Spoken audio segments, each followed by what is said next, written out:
Bienvenue dans une nouvelle vidéo. Aujourd'hui, nous allons parler des bagailles pour nettoyer caillou ou bien pour tête tout. Nous allons commencer. L'important pour qu'on ait sous pas qu'on ait, c'est ça que fait nous là pour notre travail pour un bon service.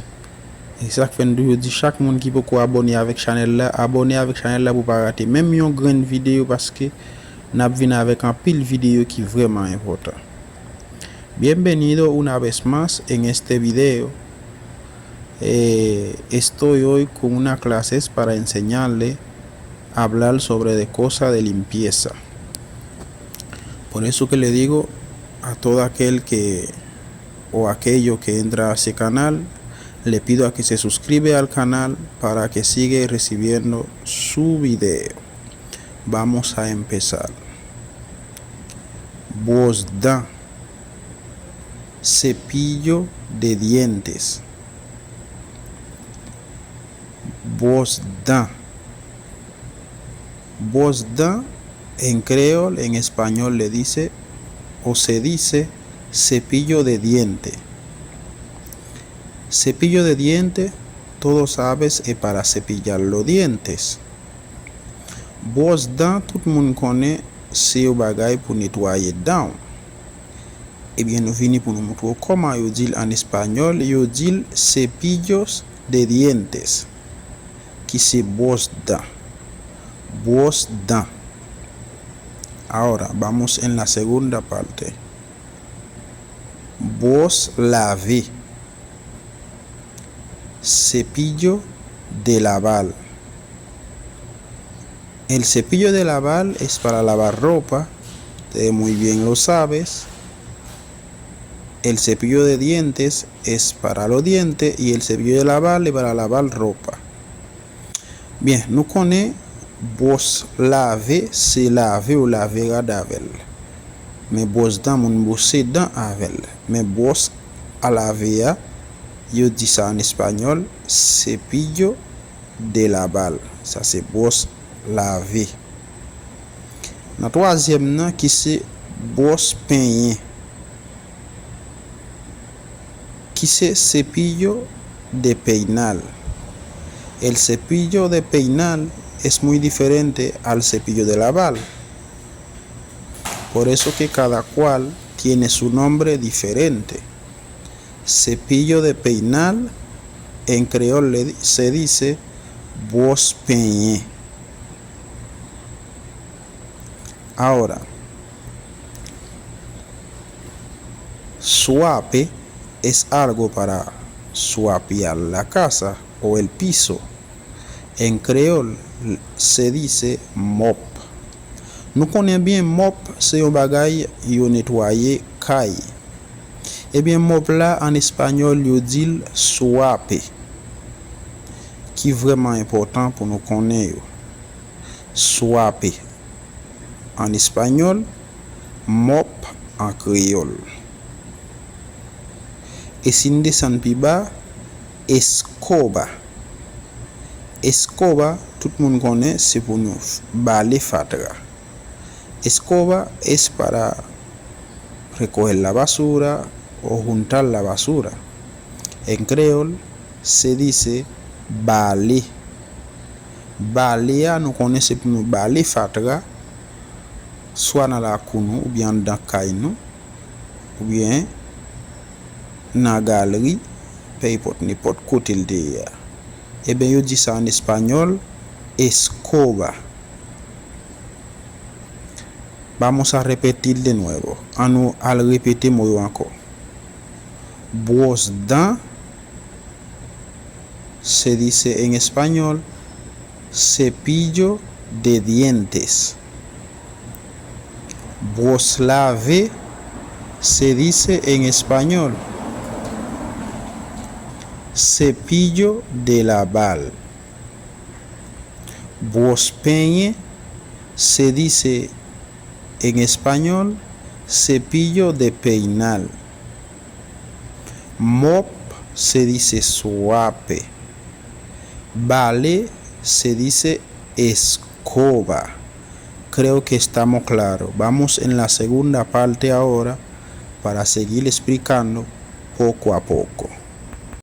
Ahora vamos a hablar sobre esta palabra que estás en la pantalla ahora. En español, el detergente, le dicen detergentes y también se dice hace. Entonces, en creol, sin embargo, se dice fab. Detergentes en español, en creol se dice fab. Haces en español, en creol se dice fab. Kounya nous vini bien pour nous et en créole nous dit fab, mais en espagnol il y aurait deux façons. Il y aurait les detergentes, il y aurait les hace también. Ça veut dire qu'il y a deux noms. Ou commande dans n'importe nom ça, soit on mande detergentes ou bien on mande hace, qui c'est fab. Ok? Detergentes, fab. Hace, fab. Kounya la, on a loué comment yo ele Clorox la. Clorox. En español se dice cloro. Sin embargo, en creol se dice Clorox. Clorox. En español, cloro. En creol, Clorox. Vamos a ver ahora cómo se dice jabón de bañar en creol. Kounya nou pral wè comment yo dit savon baigné en espagnol. En espagnol se dice jabón de bañar. En creol se dice savon baigné. Mais gen plusieurs différences dans savon baigné yo. Pero hay diferencia en jabón. Jabón de bañar, jabón de lavar, jabón para manchas. Ahora vamos a ver cómo se pronuncia en creol. Jabón de bañar en creol es savon baigné. Savon baigné en español c'est jabón de bañar. Ahora, jabón de lavar en creol se dice savon lavé. Savon lavé en espagnol, yo dit ça jabón de lavar. Kounya, nous pral regarder pour nous savon pour tache, comment yo dit en espagnol. Ahora vamos a ver jabón para manchas, cómo se dice en creol. Jabón para manchas en creol se dice savon pour tache. Savon pour tache. En español, yo dit jabón para manchas. Ahora vamos a ver la crema para manchas, cómo se dice en creol. Kounya nou pral wè crème pour tache, comment yo dit en espagnol. En espagnol, yo dit crema para manchas. Español, crema para manchas. En creol, crème pour tache. Crème pour tache. Vamos a repetir de nuevo. Fab, detergentes. Fab, haces. Cloro, Clorox. Savon baigné, jabón de bañar. Savon lavé, jabón de lavar. Savon pour tache, jabón para manchas.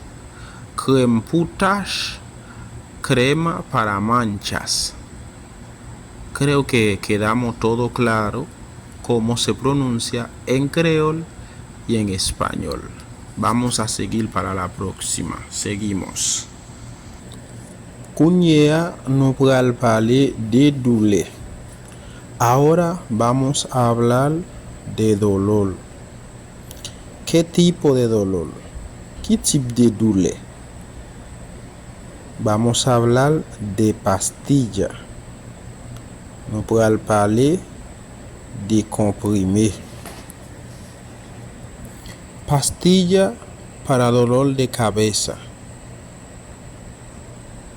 Comprimé pour tête fait mal. Tout le monde quizá yon tête fait mal. Todos saben lo que es un dolor de cabeza. Entonces, pastilla para dolor de cabeza. Eh bien, comprimé pour tête fait mal. Yo dis ça en español, pastilla para dolor de cabeza. Así se dice en creol, comprimé pour tête fait mal. Pastilla para dolor de barriga. Comprimé pour ventre fait mal.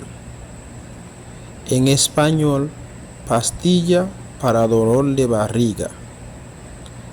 En creol, comprimé pour ventre fait mal.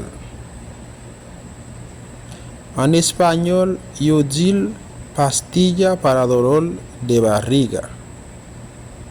Nous connaissons en langue panois, c'est comprimé pour ventre fait mal. Pastilla para dolor de espalda o de la espalda.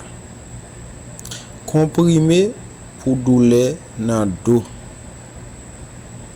Pastilla para dolor de la espalda. Comprimé pour douleur dans le dos. Tout le monde connaît qui ça yon douleur dans le dos. Comme al pago.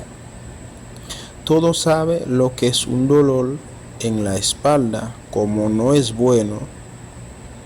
Entonces, pastilla para dolor en la espalda o de la espalda, en creol se dice comprimé pour douleur dans le dos.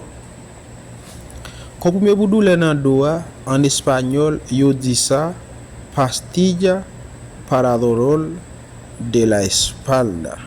Ça veut dire, si vous allez dans la pharmacie pour aller modèle, c'est comme ça pour aller modèle. Pastilla para infección. Comprimé pour infection. Pastilla para infección. Comprimé pour infection. Qui ça yon infection? ¿Qué es una infección? Una infección puede ser en la orina. Te va a la farmacia y pide una pastilla, te lo toma, o te va a chequear en un médico y consigue, o sea, te sana. Quizá hay una infección. Une infection capable son infection pour un pipi ou bien n'importe saleté. Eh bien, ou capable demander un comprimé pour lui dans une pharmacie ou bien ou va à côté un docteur pour joindre une solution. Yo relé ça en espagnol pastilla para infección. Se llama en creol comprimé pour infección. Pastilla para fiebres. Comprimé pour fièvre. ¿Qué es una fiebre? ¿Qué fiebre la? La fiebre es algo que le da al ser humano. Se le pone el cuerpo caliente, le duele todos los huesos del cuerpo y mayormente hay gente que lo pasa acostado, pasa todo el tiempo arropado, no le puede dar frío. Eso es así. Quizás fiebre es? Fiebre c'est un bagay qui prend tout le monde. Tout humain. Il fait corps chaud. Il fait tout le temps à couvrir.